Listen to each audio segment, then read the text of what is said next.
for today. So, economic analysis and life cycle costing. Number one, what is life cycle costing?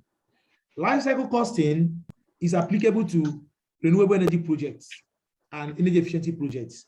The reason being that you are buying a battery, you are buying a PV system. That is not the only cost you are incurring. There's maintenance costs, there's cost of replacement, there's cost of other attendant costs. So when you put on all the costs of a project together, that is what you get as life cycle costing. Let me give you a simple example. If you go to the market to buy a laptop now, they say the laptop costs 200,000. That is not the cost of the laptop. In life cycle costing, you need to consider that you're going to buy antivirus, you're going to buy charger, you're going to buy Microsoft Office, you're going to buy mouse. So by the time you put in all these costs, the cost might come to, and then every year you have to renew the license of that laptop. And then after renewing the license of the laptop, you need to pay some maintenance charge or one or two things here. The same thing applies to energy projects. That the fact that you install an energy project does not mean your cost has ended. That is just your initial investment cost. You also need to now pay for diesel, pay for maintenance, pay for security. If you put in all these costs from day one together, that is what we call life cycle costing. Then economic analysis is your ability to understand that there is a time value of money. 1 naira today is not 1 naira tomorrow. So if you invest money today and you are recouping the money maybe in bits every day, after a while, that money you are getting back will start to depreciate based on inflation or the prevailing interest rates. So the sum total of it is that there is loss in value of money over time. So you must take into account this relationship when you are doing economic analysis. So there are values that you need to get used to, what we call annual value. Annual value is a series of equal cash flow, often savings in our application that occur evenly spaced over the life of a project. Annual value is that money that comes to you in equal and in series. Why is this important? If you invest in a project, your project developer will tell you every year, I'm going to be paying you $5,000. I'm going to be paying you $2,000. That is what we call annual value. That is the annual value of that investment. The present value is the value of that investment at day one, at time zero. And it's also called present worth. So if you want to buy a car for 2.5 million, that 2.5 million is your present worth.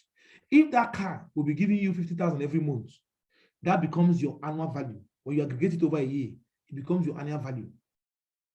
Then if tomorrow, that car, you want to sell it after 2 years, and the car is no more 2.5 million, it's now 1.5 million. That 1.5 million is what we call the future value. It becomes the future value of that property, of that investment, of that car. And it's represented as V or FV. So when you see V or FV, it represents future value. Life cycle cost, and I've talked about it. It is the sum of all present value of a system over its lifespan. Then we have what we call the net present value. The net present value is the difference between the present value of an investment and the future cash flow. Typical example. I bought a laptop for 200,000 and I use it to do business, maybe software business or whatever. And after 2 years, I have generated 300,000 from that software. The net present value, and then the software and the laptop died or collapsed. In other words, the salvage value becomes zero. The net present value of that laptop is 300 minus 200, which is the initial money I bought it with, subtracting it from the accumulation of the total investment I have made from it. So as the word implies, net means something minus something. So it is the present value of your savings minus the present value of your costs. That is what we call net present value. The present value of your cost has a present value, and your savings also has a present value. Why do we keep saying present value? Because if you want to analyze a project, you have to know the profitability of that project. And how do you know a profitability of a project that is going to run into many years? The only thing you can do is to bring it back into the present. If I buy a laptop, 200,000, and every year I'm spending 50,000 on the laptop, after 2 years, it means I've spent 100,000 on that laptop. If I now bring it forward to today, then I can tell you that the money I'm going to spend on that laptop is 300,000, not 200,000. That's exactly what it looks like. Then, when you do your net present value and you got a zero value, the interest rate at that point is what we call internal rate of return. And that is the point where you're not making profit, you're not making loss. So it is a point you can use to determine the profitability of a project, because at that point, the sum of the present value is equal to the sum of the future value. So it's like I bought 200,000 worth of laptop, I did work with it. At the end of 2 years, I got 200,000 and the laptop packed up. The net present value at that project is zero, because there's no net value. I bought it for 200,000, I made 200,000, so 200 minus 200 is zero. So the interest rate of my borrowing, the interest rate that made that thing to become 200 and this one become 200 is what we call internal rate of return. And let me tell you what the implication of internal rate of return. Any project that will not give you an internal rate of return that is higher than your borrowing rate, don't go. Banks have their own internal rate of return.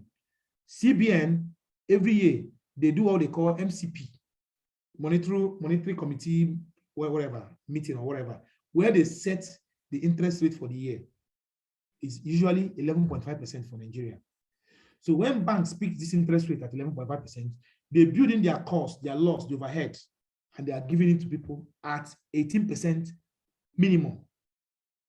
Now, depending on the risk of the proposal you're bringing to them, they can now be giving it to you at 20, 22, or 24%. Depending on what you agreed, depending on whether your uncle is a board member of that bank. Because if he is, you can actually pick that money at that CBN rate, which is 11.5%, by virtue of being a board member. Because at the end of the day, they will tell you that it's better to give out the money than to keep it there. And sometimes CBN gives them money to give out to SMEs. If you don't give it out, you incur penalty or whatever. So sometimes they look for people to give money, but then you must be in their circle. Okay. Interest rates can be used interchangeably. It can use in different formats. It can use in different scenario. If you are borrowing money, you call it the finance rates. If you are investing money, you call it the interest rates. If you are a firm and you are fixing your rates, you call it discount rates or minimum attractive rate of return, MARR. So some people also call it hurdle rates. Some people call it weight of capital, even though that one has a little bit different, but they all mean the same thing in the same box. So, but now when you now say minimum acceptable rate of return, what does it mean? This is the rate that a company will set for itself and say, look, if I'm doing business, this is the minimum thing. Like my friend, Engineer Ibrahim Tajuddin, if you bring a project to Engineer Ibrahim, if Engineer Ibrahim is not seeing 25-30% profit in that project, he might not take that project. So in other words, he has set 20% as his own minimum attractive rate of return. It means if you are giving him government contract, I give him bill of quantity, and he looks at that bill of quantity, and he's not seeing a clear 20-30%, he will tell you, Kai, I'm not taking this project. Why is he telling you not take this project? Because the minimum acceptable rate of return is below his own. In other words, the interest he's going to get in that project is below what he can accept. And I tell people this, a company like Los Vega, if you bring a project to Los Vega and they're not seeing 50-60%, sometimes 100% profit, they will not do it. Because they are going to borrow money to do that project. And the borrowing is already like 20%. And that is why project fails in Nigeria. But let me not go into that because we don't have time. It is because of this analysis, people not understanding that, look, if a project is supposed to last 2 years and if that project lasts for 4 years, there is a accruing interest that must be paid on that project. And that is why evaluation comes in. That is why reverse estimate comes in. But if our engineers understand the value of time, value of money, not just for engineers, but the politicians that are approving money, especially National Assembly people, also understand that projects are meant to be implemented and executed within a time period, within a specific interest, minimum acceptable rate of return, then they will sit up and know that that is what leads to project overrun. Okay, depreciation is the loss in value of a project. Payback period is simply the number of years needed to recover an initial investment. If you invest in a project, 100,000 a project, and the project is giving you 20,000 for 5 years, okay, give me 20,000. It means your payback period is 5 years, because if you do 100 over 20, you get 5. So in other words, the principal or the present value divided by the annuity will give you a simple payback period. Why do we call it simple payback period? Because the time value of money have not been factored. If you capture the time value of money, then it becomes what we call the discounted payback period. And why is it discounted?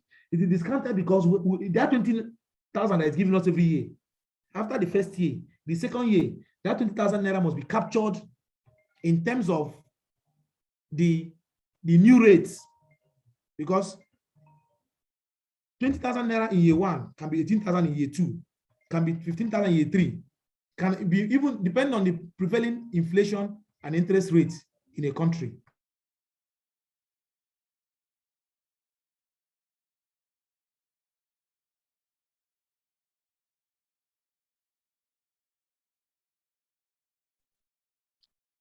Hello, Engineer, we can't hear you. Okay, I'm here.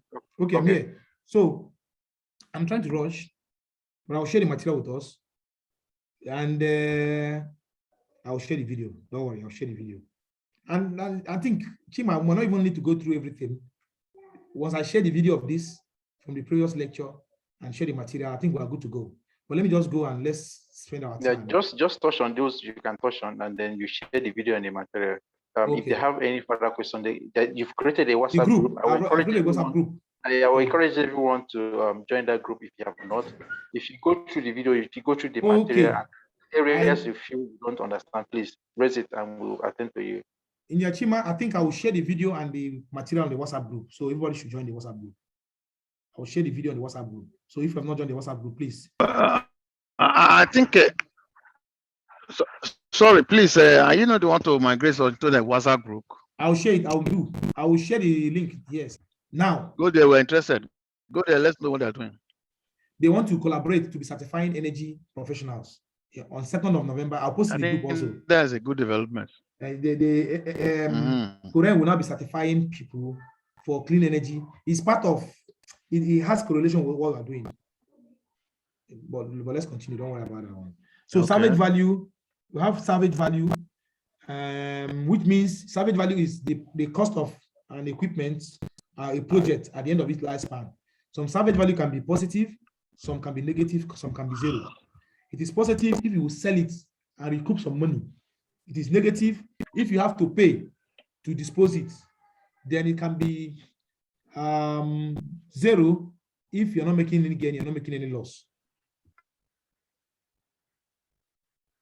So then, life cycle of a project. Every project has a life cycle. What is a project? Says a project something that has a beginning and end. So every project has a beginning and has an end. Okay, that becomes the project. So these are the 5 terms. Look at these 5 terms that we have defined. But I want you to see what they mean and relate with them, because you will need them. You will need these five terms: present words, future words, annual words, the interest period or the number of years, and the interest rates. So he said the common engineering economic problem involved the use of I and N. So I and N are always constant. And what is the meaning of that? It means that for every project, there's always the lifespan and the interest rates. You know, in developed countries, you don't do things from your pocket, although you can do from equity, but normally you borrow from banks because the banks are cheaper. The interest rate is good. If you want to do anything, build a house, you take mortgage. You want to buy a car, you take mortgage. The interest rate can be 0.1% per month or 1.5% per year, unlike in Nigeria. I know those days in Germany, the interest rate in Germany was 2.5%. 2.5%. And sometimes they take it to, in America, sometimes even 0.5. But that's by the way. Okay, just give me a minute. Just watch this and just get used to these 5 tools.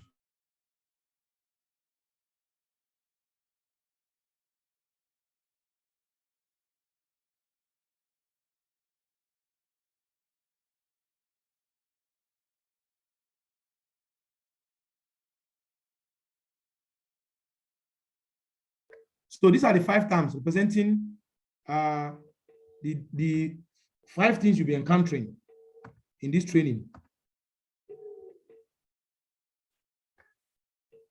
So every project has income and disbursement, which is in and out.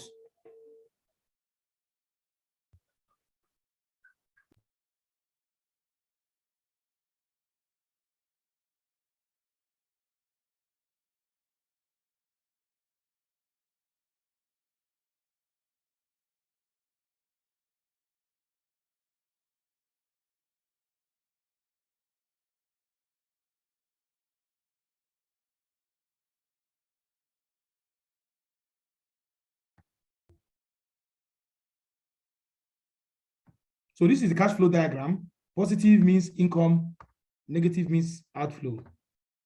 So when we say PV, time, present value, take for instance, if I'm to receive 10,000 in 5 years' time, if you apply the prevailing interest rate, you can see of 10%, you find out that 6,000 today, 6,000 today is worth 10,000 tomorrow. Yes, 6,000 today is worth 10,000 tomorrow. If you are moving this way, if you are accruing by 10%, then if you are moving backward, it means that 10,000 today is worth 6,000 in the future. So if you are here and you are moving backward, I have 10,000 in my hand now. If the discount rate is 10%, after 5 years, that my 10,000 is automatically 6,000. That is the time value of money. That's what it means. So depending on whether I'm moving up or moving down. So if you're moving, if somebody gives you 10,000 now, and somebody gives you 6,000 in 5 years' time, it means the same thing. That's what this diagram is telling you. And if somebody says, "Can I give you 10,000 now?" Can I give you 6,000? Excuse me. Can I give you 6,000 now? You're giving me 10% every year. In 5 years, that money will automatically become 10,000. Go ahead, sir. So I wanted to know what's the role or a function of inflation in this kind of analysis, because I know inflation is what influences valuation or devaluation of money in the future or in the past. Very good question. Prevailing inflation. That's a very good question, sir. Inflation and interest rates are brothers and sisters. They move like they are synonymous. What GCBN used to fix their interest rates is the inflation rate, prevailing inflation rate, because what they are trying to do is to strike a balance. So your question is very germane, because if you don't know the prevailing interest rates, you can somehow use the prevailing inflation rates as your measure of depreciation of an asset or appreciation of an asset, depending on whether you're a borrower or a lender. So that's a very good question. If you don't know the prevailing interest rates, like now, the inflation in Nigeria is about 17%, 17% inflation rates. And I can tell you that the minimum interest rates any bank can give you money is 18%. If you Google it now, inflation rate of Nigeria, you'll be getting that kind of value. In general, let me just add that when you move, now I want to make some little clarification on when you hear discount rates and interest rate, because you'll be seeing them a lot in energy projects. Whenever you hear a discount rate, what it means that they've told you what the future value of that transaction would be, and you want to bring it back to the present value. So you're using discount rate. So it's more like you're reversing to the present. And you're using interest rate when you're moving forward. If you know the present value and you want to determine the future value, then you use interest rate. Okay, so I just wanted to add that also. Okay, that's a good one. I hope that is clear to all of us. So I'll go further. There are 6 ways to do a calculation based on their economic and interest rates. But let me just summarize everything in this table. Let me present this table. This is the table, the summary of the table. For is either a payment is being paid as a single payment, or a compound payment. So is either is a single payment, compound payment, or is a uniform series. So these first 2 are for single payment. What is single payment? I give you 1 naira, 10 naira today. You give me so amount of money at the end of the month, or end of the year, or at the end of 5 years. So it's a fixed, it's a one-off thing. Now, with it being a one-off thing, we can also see it from 2 perspectives. Is it compounding or is it a one-off payment? Then we also have what we call uniform series present worth. In other words, I'm looking for the present value, but I have the equal series of payments. Then I have what we call capital recovery factor. Capital recovery factor is when I have invested an amount of money and the money is bringing me back small amount of money. So I want to know how much will that money be bringing me for me to recover that capital. I bought a car for 100,000 and the car owner said, since I don't have money, I should be paying him small money every month. So how much should I be paying to be able to pay back? Okay, raise your hand, sir. Ask your question, sir. Just wanted to say, please, Engineer Stephen or Mr. Stephen, mute yourself. There's so much noise, cracking noise from your side. Better.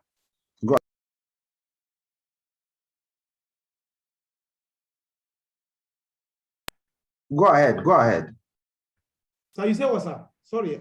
No, it was one of the participants. His microphone was open and there was some cracking noise. Okay, sir. Okay, let me continue. So I just wanted to draw his attention, and he has seen it and done. Thank you, sir. I appreciate it. So now these 5 indices now, let me just tell us the real thing now. This formula, don't ever cram any of them. This formula is the one they give us in school. You know, the Nigerian school system, they want you to crack your head. Sorry, I'm not being negative. But in our world of today, we have 2 things to work with these things: Excel or interest table. I'll share the interest table to us. If you open the interest table, if you go online now on YouTube, on Google, and say interest table, it will bring out 1,000 different versions of interest table for you. If you just type interest table now, you see, look at it. So interest table is like 4-figure table. Those of us who remember our school days. Interest table is just like a already made table. And the good thing is that in all these exams that we are writing, it's open book. The exams are open book. Certified Energy Manager, Certified Energy Auditor, and all these international exams, even PMP. I know PMP is not open source, but most of these exams are all open source.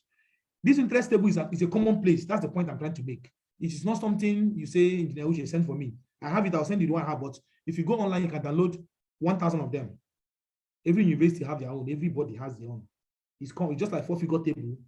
It's just like charts, those charts that we use in civil engineering design or mechanical designs.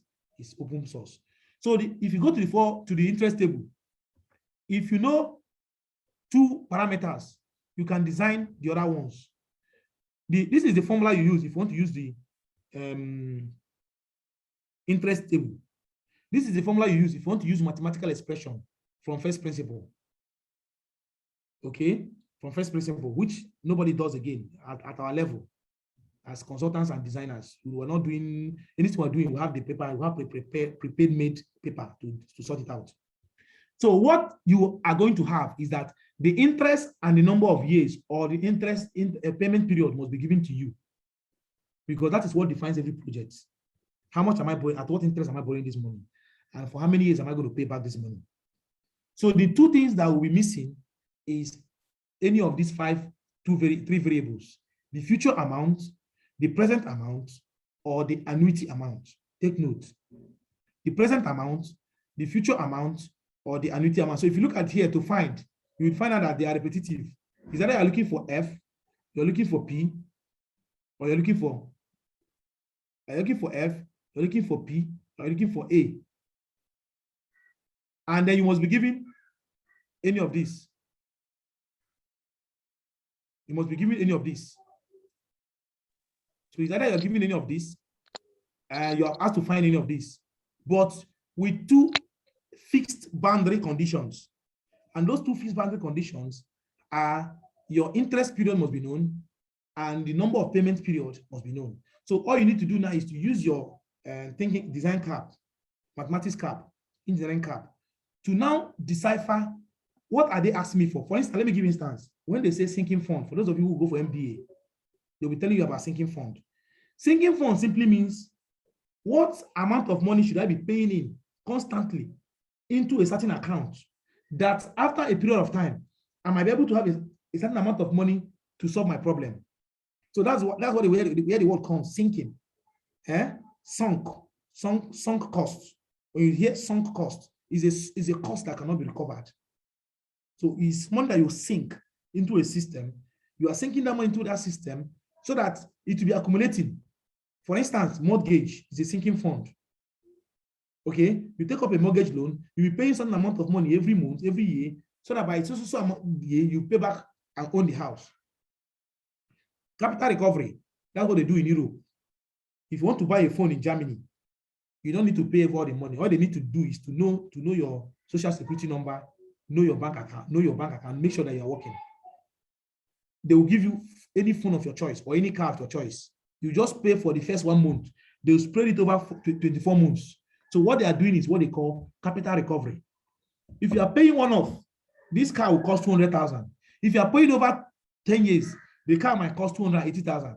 So that 80,000 naira on top is coming as a result of the interest and the payment period recovering factor. So if you're using interest table now, what you need to do is all these things in parentheses are in the table. So if you go to table, you will see this in table, and we'll call it table factor. So your job is, if you have A, if you have P and you're looking for A, you go to the table, you just pick up the table factor, multiply it by the P, you get your A. If you go to the table factor, if you're looking for F, you just and you have your P, you just pick the interest factor, the table factor, and multiply by your P. So let's demonstrate one.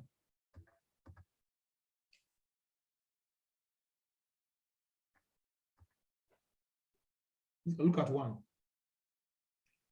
This one says a lighting system will last 6 years and will save $5,000 per year. The company purchasing it requires a hurdle rate of 15% in order to meet the company financial requirements. How much can they pay for the lighting system? Now get this right. A company is bringing you a proposal and say this proposal will last for 6 years. So N is equal to 6.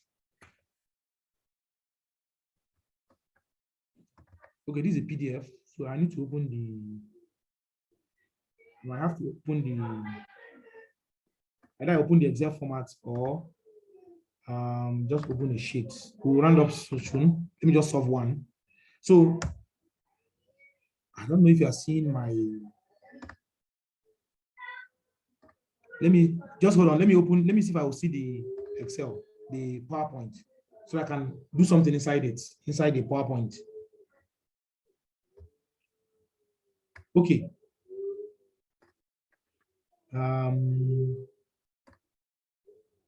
Yeah. The answers are there, but don't look at the answers. So the end here is 6 years. He said it will save 5,000 per year. So A is equal to 5,000.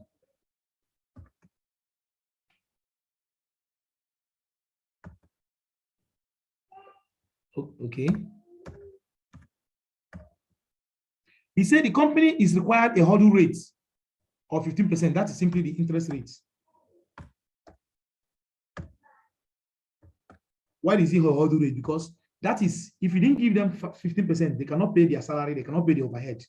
So it's a constant thing. So it means that from every income that the company makes, 15% goes into servicing debts, something like that. So he said, in order to meet how much can the company pay for Latin system? So now the company is looking for the P, the initial investment. That's what they are looking for. So they want to know if somebody comes and say, look, if you buy this lighting system, it will save you 5,000 per year. The question now is, how much must you buy that lighting system to justify 5,000 naira is bringing you? So what formula will you use? Very simple. The formula we'll use here would be the formula that captures A and P. That's the formula you use. The formula that captures A and P. So in this place helps you to understand what you need and what you need to know. If you see something like this, everything that is up is what you want to know, and everything that is down is what is given. In other words, if you see this formula now, it means that F is what you want to know, P is given because P is under. For this one, for the third one now, it means that P is what you're looking for, and that is what is P equal to. So P is here, P is here. A is what is unknown, is known. All the thing on down now is what is known. So from that formula, we are looking for the P. So we are using this. We are looking for the P, we have the A. So we are using uniform present worth. So we want to know the present worth of that investment. So that let's know whether the people want to give us an exaggerated amount or the amount is applicable. Okay, so what I will do now is I will come here, I'll write the formula as I'm looking for P and I'm giving A. And if I go to table factor, I'll be looking for P over A at a particular interest rate and at a particular number of years. That's what I'll be looking for.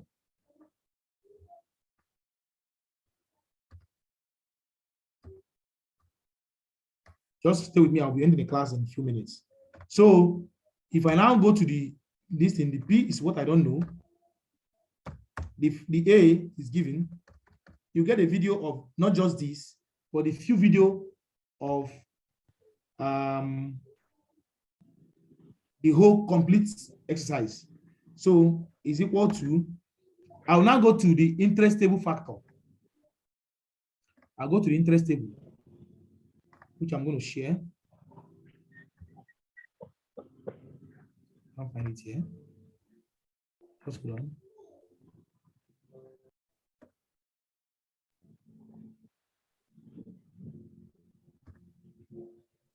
Okay, let me download the interest table. Hello. Yes, sir.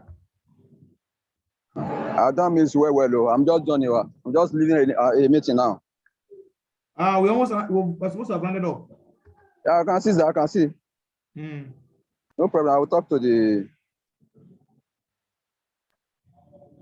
But, sir, you will get the video, sir. Okay? Okay. You'll get the video. I'll send you the video. Okay. Engineer, sir. I have a quick question pertaining to the PVC. You understand? If you want to.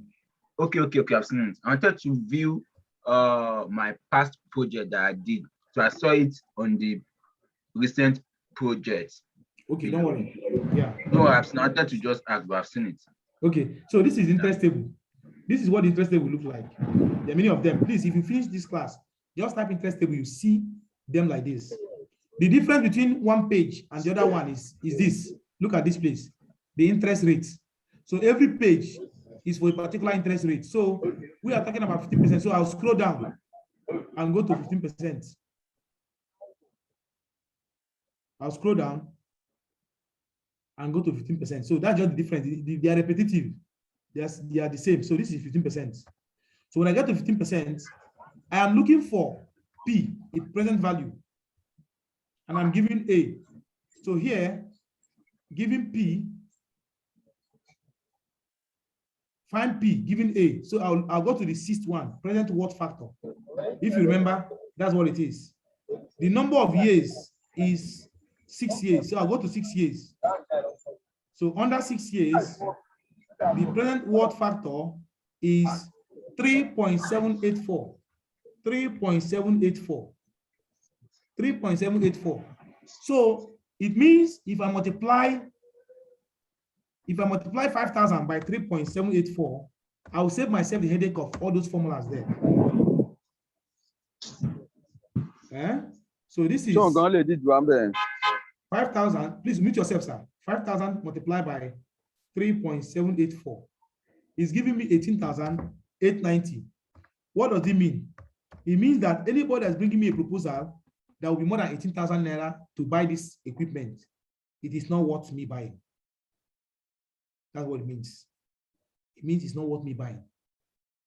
So, and then the payback period. Now, the payback period of getting the, I mean, I now accept the proposal to buy this at 18,900. The payback period will now be 18,920.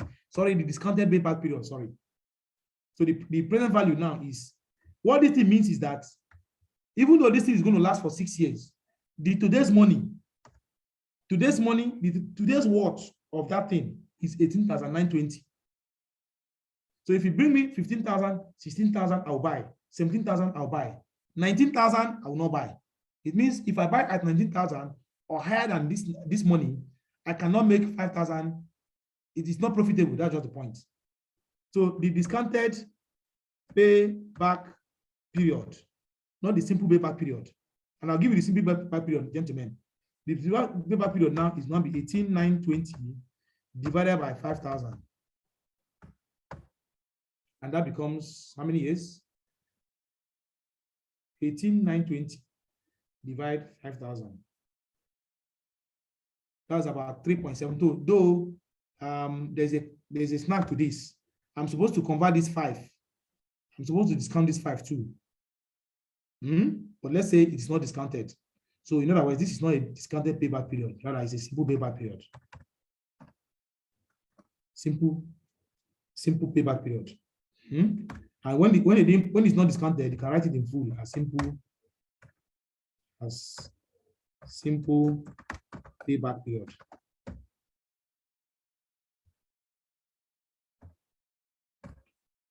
And that is 3.7. Some of us know what 3.7 means. 3.7 is approximately 4 years. It means after 4 years. So even though the project will last for 6 years, if I'm able to buy it at this cost, I'll be recovering my money after 4 years. The other 2 years will be profits. But if I now went and the people now came and told me, 6 times 5 is 30, I give it to us at 25,000. In that case, my payback period will now be what? 5 years. So you can see why economic analysis is important. So if I had bought it, if I didn't do this analysis and they sold it to me at 25,000, for instance, it means that my payback period will now be what? 25 over what? 5,000. And that will be what? 5 years. So that is why this economic. So because of time, this is weekend. I'm going to share the video now with us. If you want to know more about this and how to use Excel to do this, you have to register for a course called cost and financial analysis. In that cost and financial analysis, I'll teach you how to use this thing from the A to Z to compare projects. I will now show you how to use Excel to also do it. But unfortunately, some of you are seeing my emails, our emails, sorry.